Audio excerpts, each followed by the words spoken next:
Who's wrong and who's wronger? In this corner, followed by millions, James the Exploding Unicorn Breakwell.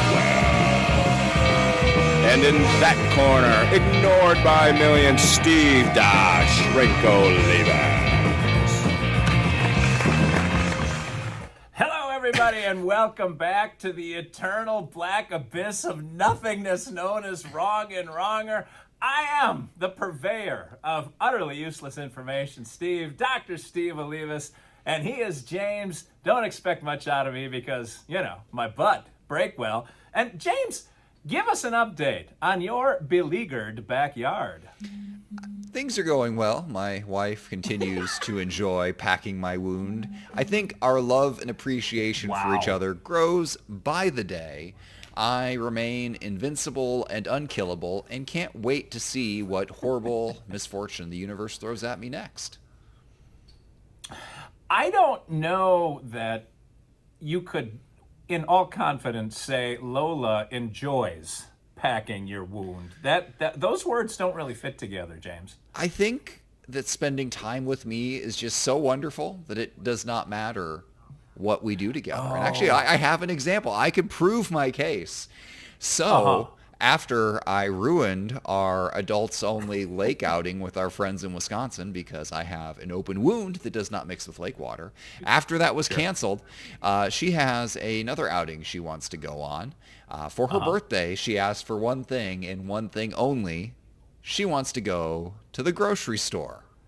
Not just any grocery store, like this mega super ultra grocery store in Ohio. It's called Jungle Gyms. It's like five grocery stores put together. She's been excited about this for forever, and now we're gonna do it like on her birthday. This is a thing. Just it doesn't matter how mundane the activity, Steve, as long as it's with me, it's a treat. I think I see what you're saying, James, that compared to spending time with you, packing a wound seems like a blessing. And compared to packing a wound, going to the grocery store will be like walking into the pearly gates. So it's all about perspective. I appreciate what you're saying. I mean, it could be worse. I mean, it could be somebody packing your wound, which I'm sure would just be unbearable. There would be no survivors in that situation. Although, I mean, how many kidney stones has your wife coached you through now?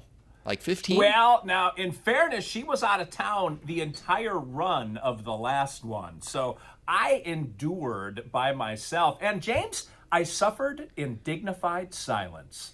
What are you doing to make this keep happening to you? Like, I figure after the first 5 or 6, there should have been a lesson learned, a medication taken, a diet change made, but yet you just keep soldiering on, shooting out, solid masses from your urethra, and I just don't think that's supposed to happen.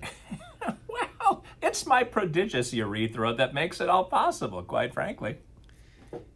Did you change nothing? Like, is there nothing happening? You're just dealing with it? Well, that ground things to a halt.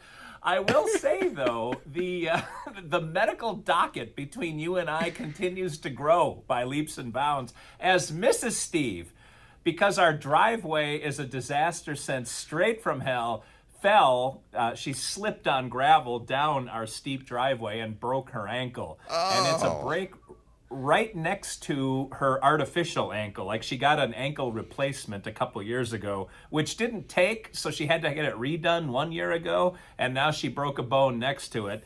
And her orthopedic surgeon, I would like him to name the swimming pool area of his house after us, because it's bought and paid for, just based on Mrs. Steve's medical history with him.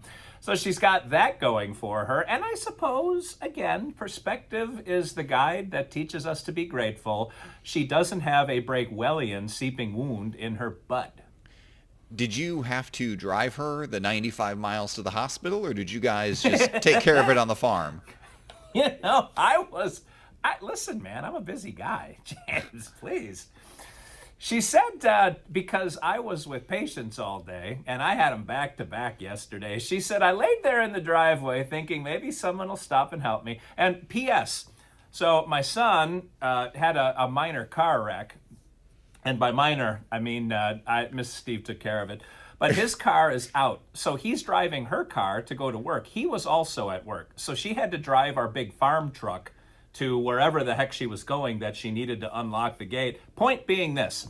So she was laying there in the driveway thinking about her options.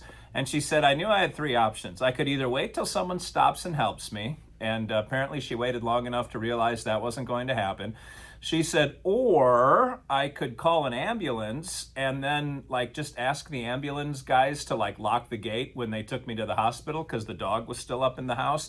And she said, or I have to drag myself back up the driveway to the truck, which is not easy to get into. It's a big truck. And somehow climb into the thing, try to close the door even though gravity is working against the door, and then turn it around and go back up the driveway. And that is the option she chose to do. I don't know how long it took her to get up the driveway, into the truck, get everything secured, turn it around and get into the house. But the way she told the story, it almost seemed as though she was mad that I wasn't answering my phone. I should take that personally, James. I have, as always, many questions. But first, I have to commend her for picking the best option. I'm thinking if one ankle's broken, I picture a crab walk scenario where you put both arms behind you, one leg on, you scoot, you plant your butt, if you're not me and don't have a seeping butt wound, and then you just keep going that way, leg to butt, and you make it where you got to go. So I'm impressed that through all of this, your main concern is this gate, which actually blocks off nothing. You would have to have the dumbest dog in the world for that gate to stop. And one, he could walk right through the gaps in between it. Two, there's no fence connected to the gate, if I recall correctly. It's just a standalone gate. But first, how dare you? She doesn't want anyone to steal the dog. That's the problem. And yes, the barbed wire fence does connect to the gate. So our entire property is fenced. Other than the few areas that I put up do not enter fences. But yes. Who would steal? Who would even notice you have a dog if they don't notice your wife lying wounded on the ground with a broken ankle? You think they're going to notice this tiny dog the size of a hamster? And if they did notice it, why would they want it? I mean, you're out there in redneck country. I mean, that's not a hunting dog. That's not a functional animal. That is a burden. That's what that is. That's what you eat as a snack on the first day of the apocalypse. That's not gonna entice anybody to steal it. Maybe, but again, I believe we've covered this on this show before. That dog ranks several slots higher than me on the totem pole of the Olivas family tree. I think I just mixed my metaphors. But the point is, she would rather have someone steal me than steal that dog. I really don't think that barbed wire fence is keeping in that dog. I've seen the size of this dog. There's no way that fence... It's not keeping in. She doesn't want anyone driving. Once you clear our driveway, you cannot be seen. The house is so far back on the property. It's almost a half a mile back from the driveway. If you make it into our house, you got carte blanche to do anything you want, take anything you want, have whatever kind of naked... wine cooler induced party that you want. I'm not speaking from experience, but as long as you're going to ransack the place, you might steal the dog, and that's why we lock the gate. It's not to protect all of our assets, it's to protect the dog. So if the gate is open, you can't even see that there's a house there. So you'll have no idea if it's defended or not.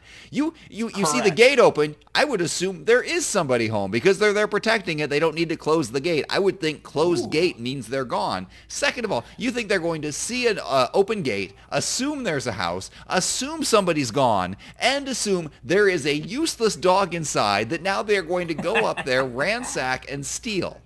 That's 19 jumps of logic that I don't think any of them track. I have a lot of fears in my life, Steve, a lot of unfounded fears, but all of them are more logical and sensical than your fear of having that dog stolen.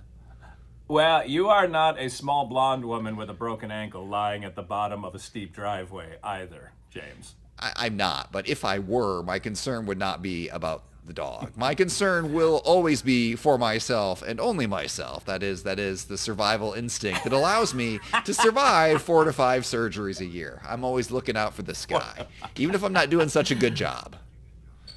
Well, I will say, other than the UPS guy and the FedEx guy, we have had no casual onlookers meander up our driveway since the first few weeks that we lived there. So that is the good part. But you never know. It's the country. People be crazy, and there's a fair amount of meth out by us.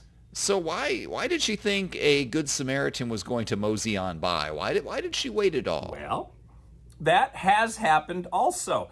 I don't know if you know this, James. Let me give you a little PSA here. All right. When you load up the back of your pickup truck with 4x8 sheets of lumber and you leave the tailgate open, just so you know, the way gravity and physics works, when you aim the truck uphill and gun it, all of that wood slides out of the back of the truck. I know this now. And I was able to pick it all up and get it back into the truck because a good Samaritan in his church clothes on the way to church stopped and helped me reload my truck with all of that plywood, all those sheets of plywood. So we have had good Samaritans stop before. It's not out of the question in the country. I'm questioning your handling of trucks. Now, there have been many truck incidents on this driveway. I think all truck incidents on this driveway.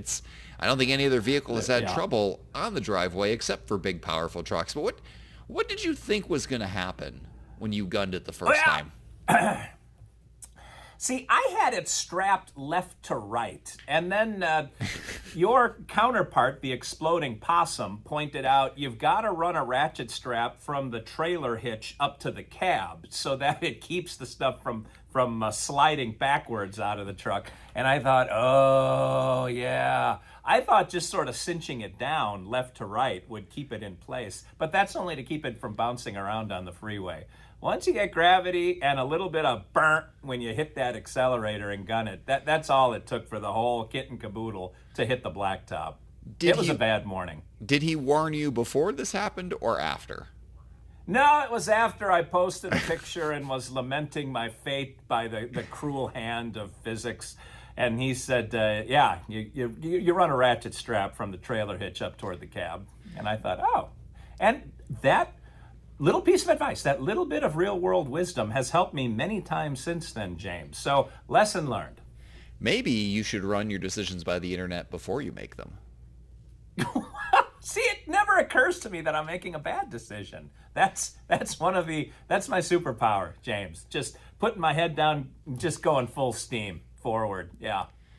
You did throw me for a loop earlier this week or month or year. I don't know how often I check your profile. You know how algorithms work. It might be showing me something from 6 years ago, but I saw a picture on there of a view from your hotel room, and instead of a scenic view of an air conditioner unit on a rooftop, you could see a tree. Like, it wasn't a good tree view. The tree was pretty much blocking everything, but it was a tree and not an air conditioner, and I wasn't sure if that was an upgrade for you or a downgrade. James, I gotta tell you, this last weekend, July 29th and 30th, marked out of 56 birthdays that I have had. This was so far and away number one, Whoa. I don't even see second place from where I'm standing. So that was just the beginning, the opening salvo of a long concerto of a beautiful weekend. It was fantastic. So I'm guessing you did not have to strap anything down or haul lumber up any slight inclines. No, but I did have to drive 7.5 hours Saturday, then turn around and come back Sunday. But it was worth it. All right, walk me through your perfect weekend. 'Cause I would like to find out what brings you joy to make sure that I never do anything close to that. I would hate to accidentally make your life better. If we were at the Bellagio and you were asked to put down a bet on what would have made my weekend, I'm guessing you would get it correct on the first try without even thinking twice. But we drove to Chicago, and yes, I realized my best birthday ever happened in Chicago, which is far and away the worst city on the face of the earth. Needs to get a bunch of bulldozers to line up, push the whole damn thing into Lake Michigan, start over again. But it is the home to the Credit One Amphitheater. And I went because the guy with whom I published my last book called MTV Famous, Pete Evick and Steve Olivas. Pete Evick plays for Bret Michaels, and he invited me to come up to their party gras, which included Bret Michaels doing a show with somebody you should recognize, Mark McGrath from Sugar Ray, and then a guy who used to sing for Journey. And the three of them traded off singing songs from their respective bands, Poison, Journey, and Sugar Ray. But opening for them was Night Ranger, and opening for them was Jefferson Starship. And I got to be backstage in the thick of things with all of them. But that would have been good enough. Except I said to Mrs. Steve before we left to go up there, I'm bringing business cards from my publishing/ghostwriting company, and I am going to stalk Jack Blades, like the guy who stabbed Steffi Graf at whatever she is at Wimbledon or the French Open a few years ago. I'm going to get one of my business card into Jack Blades' hands. Jack Blades, the lead guy for Night Ranger. And one of my favorite bands of all time, one of my two favorite concerts I've ever been to of all time. And Jack Blades is just king to me. So we're sitting in the craft services area because obviously we get to eat glazed salmon along with the rest of the grubby crew and the other musicians. And as we're sitting there, Pete looks up and goes, "Oh, hey, Jack." And it was Jack Blades coming right behind us. And I went, "Is that Jack Blades?" And Pete said, "Yeah. Hey, Jack, you want to meet a couple of people?" And I will say this. You're such Jack, an obligation, such a burden. Jack asked what Mrs. Steve's name was, and she told him, and then I kicked in what my name was, and he went, uh-huh. And as he left a few minutes later, he remembered Mrs. Steve's name, and I don't know if he even remembered I was sitting there. But the point is, so Pete handed him one of Pete's books and said, "He's the guy that wrote this book with me." And I did, let me run over here and grab this. I had actually brought a book because I wanted to do this to the rock stars. I'm this guy, and point to my name on the cover. And I did that. And Jack Blades, he's sort of a sober guy, kind of serious. And he kind of turned the book over in his hands a few times. And he noticed my Journeyman Publishing logo. And he said, "Is that your company?" I said, "Yeah." He said, "So you wrote this and published it?" I said, "Yeah." And he gave like a 2 Mississippi pause, and he said, "Do you have a card?" And I said, "Well, let me check. I think, oh, look at this. I do happen to have a card." So that was thing one. And if you look, I have a picture of me in awe standing next to Jack Blades of Night Ranger. But then I'm hanging out backstage, and one of my other favorite band, my favorite hair metal band, I consider Night Ranger more of a rock band, but my favorite hair metal band was Warrant. And one of the guys from Warrant happened to show up and come backstage. And Pete, again, dragged him over because he knows I love Warrant. And he said, "Jerry, this is Steve. Steve, this is Jerry. Jerry Dixon from Warrant." And Jerry Dixon said to me, "Hey, we don't have a book yet. Do you have a card on you?" And I was like, "Let me check. Yes, I think I do." And I handed Jerry Dixon a card. So I got 2 rock stars that I would love to write a book with. One kind of asked me for my card only after he was given the hard sell, and the other one actually approached and asked me for a card because it sounds like they've been tossing this idea around, and I might be the guy with a capital G. And all of that was so big and so powerful, James, when Bret Michaels finally took the stage, all of my dopamine receptors were fried. I was so high for so long, I had nothing left to give Bret. I just kind of stood and gave him a golf clap because I was so out of gas. It was so big. And that was my weekend. So your best weekend ever was just getting more work. That's what this was. It was a networking event for more time to spend typing on your card table in the bathroom. Yeah, and I was thinking about that. So I'm getting some momentum. You're getting some momentum in ways that that people cannot even imagine. And the point is, this is not American Idol. You and I didn't just wake up and all of a sudden we ended up who we are. Like, this has taken a hell of a lot of grinding and a lot of work and a lot of hours. And I do believe that when we ever do rule the world, you and me, you of course being vice president, I'm the president, but the point is, we will at least have some satisfaction in knowing that we worked our way up to where we're at, and so people can't take it away. Like, we didn't just magically appear when any power that be can rip it out from under us. So I would like to congratulate us both for doing the grind, everything that it takes to claw our way to mediocrity. I will join this toast. We have clawed our way up from nothing to slightly more than nothing. I think we just little bit above rock bottom there. They can't take away what you don't have, Steve. So that we got that going for us. They really can't knock us down that much further. What are you doing? What is that? It is an accurate assessment of our place in life. I will say this. You need to get yourself a big fancy writing desk, probably secondhand, because, you've spent all of your money on the ranch and on spilled lumber and on, fanciful musical concerts in Chicago. But put it in that the second cursed cabin, turn it into your writing den, because if any of these big famous rock stars ever see your many, many pictures of your sad writing arrangement, I think all the business cards in the world are not going to save you. I don't know. I remember...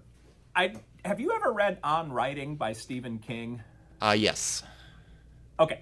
Stephen King talks about his humble beginnings too, and they're actually very similar to mine for reasons that are completely coincidental.